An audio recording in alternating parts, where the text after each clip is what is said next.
Good evening, fans. Tim Kitzrow here, the voice of NBA Jam, and you're listening to the Game Dev Breakdown Podcast, brought to you by CodeWritePlay.com. Whoa, boom shakalaka! My mom gave birth in 1985. I was bluer than a Pac-Man ghost, barely alive. In the Cold War, my only blanket was Tetris. I played Rampart with Reagan, rampaged the world for breakfast. The laundromat was my sanctuary, that arcade was my church. Hey everybody, Todd Mitchell here. Welcome back to Game Dev Breakdown. In this episode, we're doing something very different from anything we've ever done. And there are a few reasons for that. Primarily, this episode is about game shows, TV game shows, and that's for a couple of reasons. For one thing, as you guys know, I am from the St. Louis region, and at the end of last week, NBC got a hold of me saying, hey, we have a contestant on The Weakest Link from St. Louis who's going to air on Monday night's episode, and maybe you would be interested in talking about that. Sort of on a whim, like I wasn't sure, but I got back in touch with them and said, you know, it's a good time for it, and yeah, I can get the word out. No problem. Thanks for letting me know. They very kindly got back in touch with me and said, why don't we connect you with the contestant? You can talk to him, grab some audio clips. And I said, yeah, let's do it, you know. So sure enough, we set up a time and I got an opportunity to talk to St. Louis's, we'll call him our hometown hero for the day. We will hear from him here in this episode, and then later tonight, we'll see how he does on The Weakest Link. That's extremely cool. We will also talk about the time that The Weakest Link hit video game consoles, how that worked, how that was received, and for fun, I wanted to kind of share some thoughts on how I think there could be a fantastic tie-in for the newest iteration of The Weakest Link if they wanted to make a video game. Just for fun, we'll talk some design, features that work, that don't work. I thought that might be a nice way to fill out the episode. And I'm working on this on Sunday. By random chance, this happened to be the day that Alex Trebek, the 35-plus year host of Jeopardy, passed away. I want to spend some time with that here at the top of the show because, again, it's super random that I'm working on the first and maybe only TV game show episode, and I heard this news. I was not a casual fan of Alex Trebek at all. Me and my grandfather used to watch Jeopardy while I grew up. I loved my grandpa. He loved trivia, and we would sit and watch Jeopardy. Every once in a while, I would get a question right, and he would be so proud of me, and my grandpa knew everything about everything. It was crazy. You know, he's from that generation where everyone had to do everything. And so he was such a bright guy, well-read, and I was so impressed by that. And so, you know, trivia was more than a little game for me. It was a way to connect with my grandfather, and, you know, I held people who knew a lot just in awe because that was so impressive to me. Again, back in those days, they put that knowledge to work, man. That put food on the table, that got people jobs they never would have got otherwise, that helped them work, that helped them live. You know, Jeopardy was a big deal for him, you know, to kind of stay sharp, and he sure did. Stayed sharp his entire life. And for me, it was a way to learn, connect, you know, discover little bits and pieces about the world. So I loved Jeopardy growing up, and after I put myself through college, got out into the workforce, the second job I had out of college was a startup that was expanding after they got a whole bunch of investment money and started doing really well for themselves, and they were hiring a bunch of, you know, young and hip people, you know how startups do, but it was here in the Midwest. So it wasn't quite Silicon Valley, but as I got to know the people around me who were all getting hired at the same time, I made a friend who I think I thought to talk to him because he was reading it was like a film industry trade magazine or something. I thought he was a really interesting guy.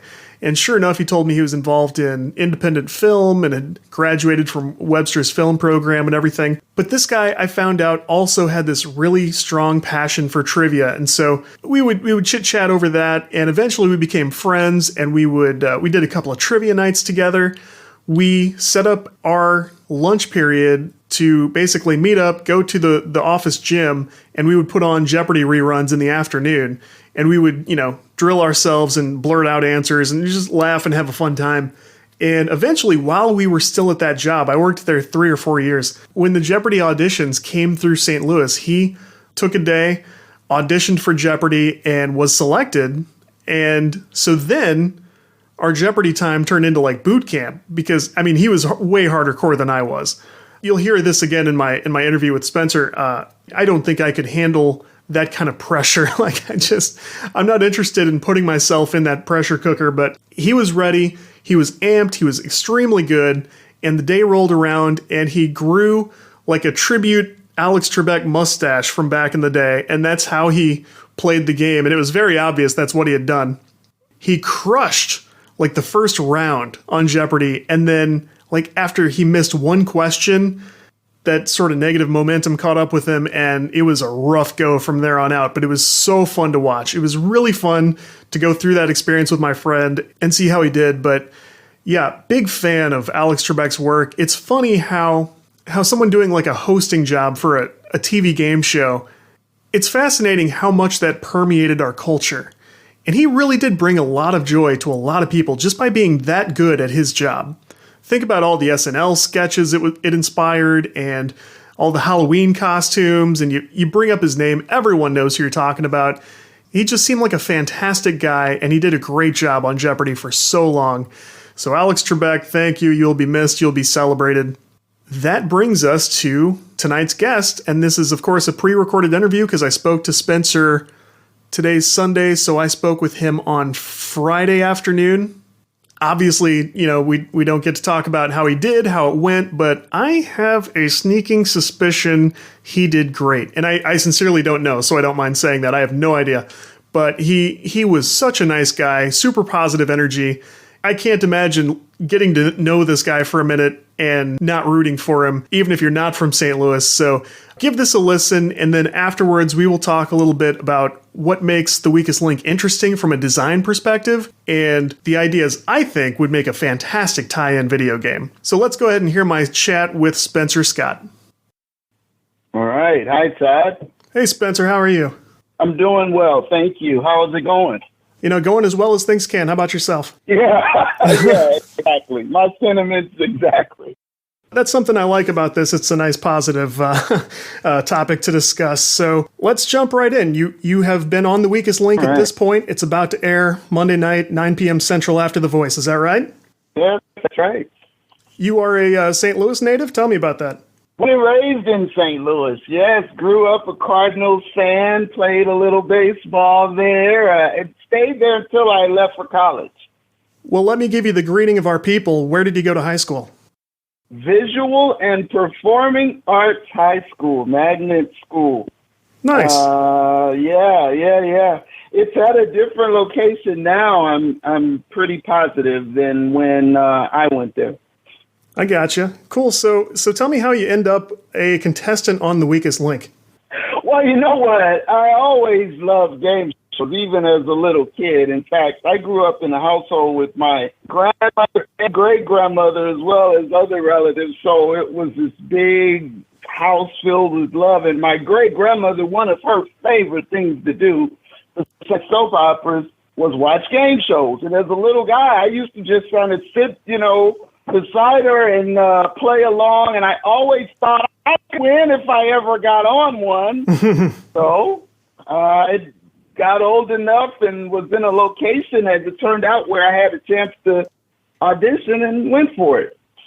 Fantastic. So you're not only good at trivia, but you must also have zero fear of pressure whatsoever, because of all the game shows to do, The Weakest Link seems like there are not many more in terms of pressure on being on the spot. I know, it's pretty intense, and my game was no exception. Very intense game.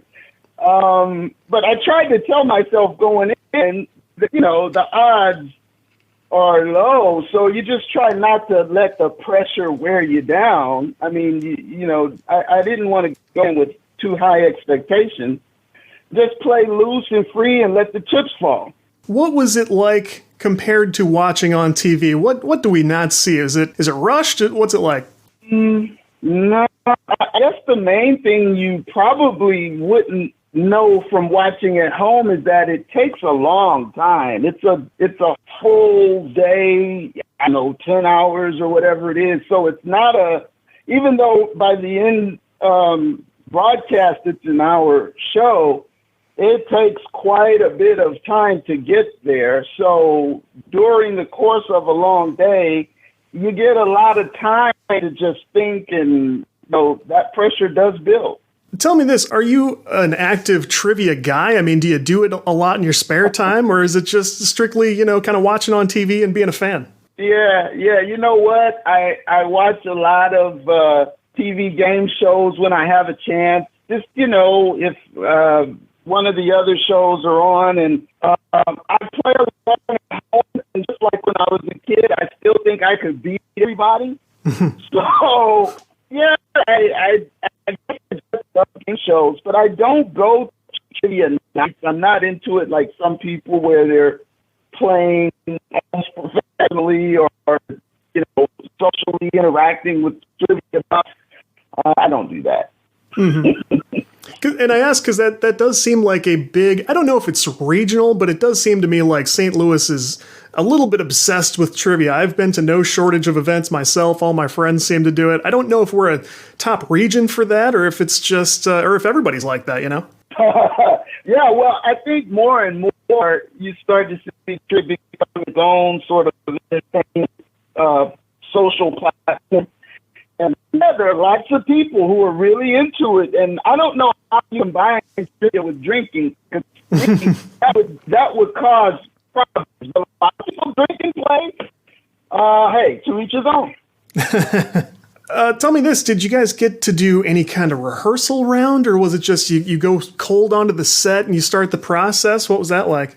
No, there wasn't really a rehearsal round. I mean, there is sort of a getting acquainted with the set, a walkthrough where you see where you'll be standing, and maybe a mock set or two of questions just to get a sense of the rhythm of it, but no real gameplay. In fact, I remember thinking during the game, wow, I last really saw the game as a young person years ago when it was on TV. Yeah. And there were things I didn't really remember about the game, so I can't really say I had much practice. Yeah. So the game's been around for a while, obviously. It's just recently come back in its latest form. Jane Lynch seems great on this show. She seems like a natural, and I can't tell if she's got help from off stage or if she is extraordinarily quick on her feet. What can you tell me about that? Well, it's probably a little of both, but she's definitely great for this. Her personality fits it. She's witty and dry at the same time. I remember that host from a year ago, and it was sort of the same vibe, although I believe he was British. But yeah, she was the host for this, and she's very funny. And there's probably somebody in her ear every now and then. I wouldn't expect. And still, that doesn't take away from her in the slightest. I think she's fantastic as a host. Not at all. I think that's par for the course, yeah. So everybody's got a couple of areas they think, I would clean up in trivia, I'd clean up in a game show on these few things. What are your specialties, and do you feel like you're a good all-arounder? I got my strong suits, and I got my weak suits, so I think strength would definitely be sports. You're not going to be in sports, sorry. And then, but on top of that, I'm pretty strong with science, world history, politics, current events. Now, my weaknesses would be probably musical genres, maybe, and definitely when you start getting into things like Renaissance, artists, painters, opera, that kind of thing. I don't know. I get it, and that would be the one thing that would cause me hesitation, because I feel like I'm exceptional in some areas, and then I'm almost positive they'd hit me with all the wrong things on any game show, any trivia contest. So definitely props to you for powering through that and having no fear in this situation. Thank you. Tell me, was it an okay experience during the pandemic? I assume that you filmed during this time not long ago. So how was that? Yeah, it was very odd in a way because, well, for one thing, there's no audience would expect live audience, a live studio audience. So that was impossible. And just, all the extra precautions that had to be taken, staying mask all day, and just different things to precaution regarding COVID. So that definitely added a tint to the whole experience for sure.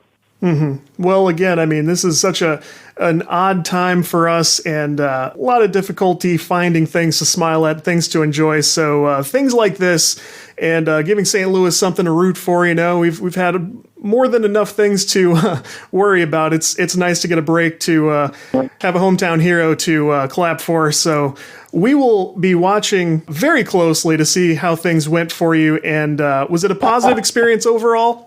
Positive experience overall, absolutely, and a very exciting game. It's serious. We're like, get your popcorn and be ready. Very cool. We definitely will. We'll be around the TV, and I look forward to bragging that I got to talk to you right before it aired. So we will be watching you. This will air Monday, so tonight at 9 p.m. Central after The Voice. Good luck to you. I hope you stay safe, and I hope this was awesome for you. We will be very excited to watch. I really appreciate you and support St. Louis, and everybody stay safe and be well. All right, you as well.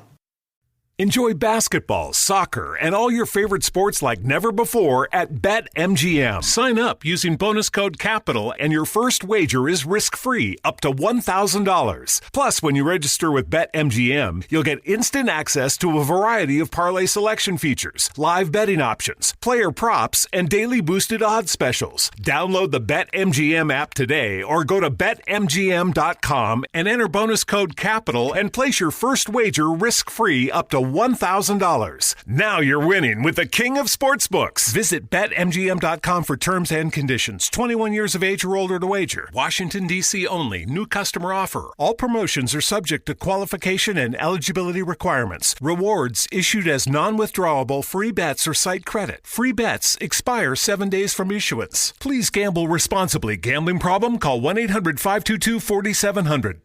Awesome. So again, Spencer, thank you. NBC, thank you. And everybody tune in tonight at 9 p.m. Central Time if you're from here in the St. Louis region, Central, and see how Spencer does. And let's just take a moment to not think about politics, pandemics. Let's just watch and enjoy, right? So that's the goal here tonight. So why talk about the weakest link at all? I mean, it doesn't hurt that NBC got in touch. That was cool. That was a cool experience. And I hope they reach out in the future for other stuff. That was a lot of fun to do. But when it comes to TV game shows, and I've checked out my share, probably more than my share, there are things that make The Weakest Link especially interesting. Like, it's a well-designed game. And I watched it as a younger person because it first came out when? Early 2000s, I guess. And it stands apart from regular trivia because it's sort of collaborative between the people who are competing against each other. So it's an interesting thing where if you're not familiar with the game, basically they have 7, 8, however many contestants. There are a lot of versions throughout the world, but they have, like the modern US version, I think has 8 contestants at the beginning. They go through one right after the other, asking general knowledge questions as they describe it. Trivia questions, pop culture, history, science, you name it. Anything is fair game. Every question has an amount of money attached to it. If it's answered correctly, you move on to the next person. There is a larger prize for the next question, and if you break the chain, because the weakest link, the theme here is chains, if you break the chain, you go back to 0, you don't get that money, and anybody can bank by saying bank at any time. That amount of money goes into the bank. And so you're trying to build up that bank with as much money as possible without missing a question when you haven't banked the money. That's basically the entire thing. In between rounds, each contestant gets a vote to cast for whoever they decide is the weakest link. And the person with the most votes is shown the door. They're the weakest link. Goodbye. So there are a few interesting elements here already from a design perspective. So you've got collaborative trivia between people who are actually competing with each other in the end because only one person gets the money. You have the banking strategy. So you have to decide, is it too big a risk for me to try to answer a question myself because you can only bank on your turn. So you're basically betting on yourself. Do I think I'm for sure going to get this and pass the decision off to someone else? Or do I blurt bank, get us that money, but put us back at 0? If you do it wrong, that earns votes very frequently. So while you're doing this, you have ongoing evaluation that you have to do for the other players, because you have to cast an informed vote, or that is also considered poor gameplay if you don't cast a smart vote. They do talk about statistically who was the strongest player, the weakest player, and so on. There's all sorts of data that they collect behind the scenes, but you, at least it appears, as far as I can tell, as the player, you simply have to sort of keep track mentally, and that's a clever mechanic. That's a smart thing. You have to determine who the weakest link is by yourself so you can cast a smart vote, appear intelligent to the other players, and if you want to vote strategically later on, you can do that. So there's pressure on you both to answer the questions correctly, also to bank correctly, and then to cast smart votes. That's pretty interesting. Finally, when you're down to 2 players, they face off, back and forth, alternating questions, 5 questions, winner takes all. So if you think about it, if this wasn't a TV game show and someone you found on Twitter came up with this game, you would think it was pretty clever. I would. That's a decent game, right? So what's interesting about that, in terms of design and design of games, is, as far as I can tell, it's only been adapted to consoles for video game purposes one time, and that was in 2001. It was by Traveler's Tales, who now is famous for Lego games, of course, but Activision published, and it seemed to me, I've not played it, but I did a bunch of research on it here because I was curious about this at this point, and it seems to me that it was a pretty faithful creation of the game from TV. It was all 3D, so they recreated the set. They had real players that they created. And for all their efforts, the game got kind of mixed reviews. It did a lot of things very well. It did some interesting things gameplay-wise. The player could set question difficulty. The player could set rules for the artificial intelligence characters on how they bank. You could set banking rules for the other players, and one interesting element of this, if you're not familiar with the show, is traditionally the host is strictly business, not particularly friendly or warm, and in fact, in some cases, they are, I use this word lightly, but they sort of abuse the contestants. That's sort of the hook of this thing. It's kind of funny to watch the host and the players go back and forth, and Jane Lynch in this new... First of all, the first one was Anne Robinson. She did a fantastic job. Everyone felt she was a genius, and I am no different. She did a fantastic job, and now Jane Lynch is doing the same role. She is also, I believe, an executive producer for the show, and she also does a fantastic job. As I asked Spencer during the call, is she getting help on this, or is she tremendously fast on her feet? He seemed to think it was both, and I think he's probably right. She has a long history in improv. Fantastic actress, and she does really well giving these contestants the business. It's very entertaining to watch. But so this game that came out in 2001, there was a special setting that players could set the abuse level that they would receive between rounds. And we're talking about host commentary when you get voted off, stuff like that. And not only could you tone this setting down, you could also turn it up if you wanted to be particularly abused by the host. The game had local multiplayer, but there was no online play. And this was at a time where online play was a bit more difficult. I kind of understand. But so as a result, you could play with the family, but they kind of had to crowd around the PC, and I'm sure that was difficult, or they crowd around the PlayStation. I get it. So people were like, yeah, good, could have been better. Here's the thing. I think the modern day was a great time for this show to come back. I think the modern day is also ripe for a fantastic video game edition of The Weakest Link. Some of you know, game shows have a rough time on consoles and on PC and mobile games. It can be dicey, much the way movie adaptations are. But I say this could be done if you take elements from a few different sources. So I hate to say this, but because trivia has been done really well on mobile a few times, there are a few mobile mechanics that could be borrowed to great effect here. And let me skip ahead a little bit. I think the best way to do this is to have a cross-platform, wide release on console, mobile devices, PC, you name it. And I do think there should be single player, but I think that should be kind of more of a mini game and you should put the giant focus on live online play. And when I say live online play, maybe you remember when they did 1 versus 100 on Xbox Live.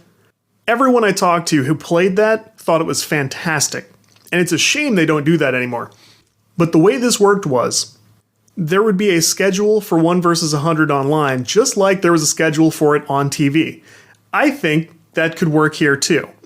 Do live online play. The reason for that is, I can think of 2 reasons off the top of my head. For one thing, it would attract many, many, many players. I guess the sub-reason beneath many players is you could advertise, you could do less ads than you would do on TV, with probably eventually way more eyes on them. I feel like the game could pay for itself very quickly. But the other element of that is you would have no problem bringing in enough players to have really interesting games. And you say, okay, so you have tons of players. Well, the weakest link, we're talking 8 players. Maybe you could stretch it to 9 or 10. Right. I think the thing to do is to leverage audience play. So by all means, have 8 main contestants, but then also let other players play along while they watch these contestants compete. Everybody gets to answer all the questions at home, while 8 random players are selected from that player base to be the main show contestants. So while they're playing, I can play while I'm watching, I can answer the same questions, and I can have my stats tracked, like during this, you could do seasons or however you want to schedule this, but I could have these cumulative stats that follow me. Maybe that helps me get matched up with a different class of players who are, better at this or worse at this. Maybe I'm the one who's bad at this. Who knows? But then with those stats, you can do tournaments, prizes, season standings. You could get live hosts to introduce the events and stuff. I think if that were to have enough support and the right resources behind it, which it would, that could be a fantastic draw that would be cross-platform, tons of eyes. And if you think about the way you advertise on an event like this, it's a lot different from TV advertising, because what do you do when commercials come on TV? You reach for the remote, right? I'll check out another channel for a minute. I'll run to the kitchen. If you've got players waiting to play a game, that's a lot different. They're not going to go anywhere. They might glance down at their phone for a second, but they are pretty much engaged while those ads play, because they know it's time to play as soon as this starts and I have to be here. I got to be ready. That's another more engaged form of advertising you get to do on this kind of gameplay. They did this in the 1 versus 100 game to pretty fantastic effect, I thought. The ads weren't very intrusive. I know they probably generated a lot of revenue. I can't imagine the game was very hard to develop or maintain. I think something like that for the weakest link would be fantastic. And this was just kind of a fun exercise because, as designers, we think about, what kind of small thing could I develop and turn around, put on Steam. I never really stopped to think about, if I was designing something massively multiplayer in the casual online space, like how would I go about it? And I missed that old 1 versus 100 thing. Trivia stuff does pretty well. The biggest change you'd have to make from the game itself is it would have to, I feel like it would have to be some kind of multiple choice. Now, I'm not saying it has to be like 2 or 3 options, but you could assign 10 choices to different buttons. It would have to be something like that. Players would have to be able to, I don't think you could easily do text entry. And here in the smartphone era, I think you would need to leave the question counter very short. So you would have to give players a pretty short period to answer. And again, multiple choice would have to play into that too. So this was just for fun. Like, tell me after you hear this how you would change a game like that or how you would do it, because it's just fun to think about, fun to imagine. So here again, I want to thank Spencer Scott for appearing on the show, calling me during his big time. We will be watching you here on NBC at 9 p.m. Central Time after The Voice to see how you do on The Weakest Link. Good luck to you. If you guys enjoy Game Dev Breakdown, I would love if you would subscribe on the podcast platform of your choice. Hit that follow button on Spotify, leave those ratings and reviews in the Apple Podcast app. That helps us get the word out. We have show notes at CodeWritePlay.com. We run a Discord server that you can find the link to on CodeWritePlay.com as well. We're on social media at GameDevPod, at CodeWritePlay, and I am at Mechatodzilla with 1D and 2 L's. Check out the weekend show, Game Dev Breakdown Radio. That's exclusive on Spotify. We have licensed music, more interviews, things like that. That's been really fun, and it's actually doing very well over there. So Check that out. Make sure you don't miss it. For next weekend, I'm going to play some 30-second game pitch clips. So if you want to pitch your game, leave a voice message for the show on Spotify, and I will get to as many of those this weekend as I possibly can. We'll do something else here on Thursday. Lego just released a mini game tutorial thing that I haven't played with yet, but it's available in the Unity store. And I think it's like no-code tutorials for basically new people to the game development space. But I'm going to play around with that and sort of report back on Thursday and see if it's something either you might want to check out or that you can keep in mind for those many people who come to you and go, what is all this game development stuff? How can I get into it? How can my kid get into it?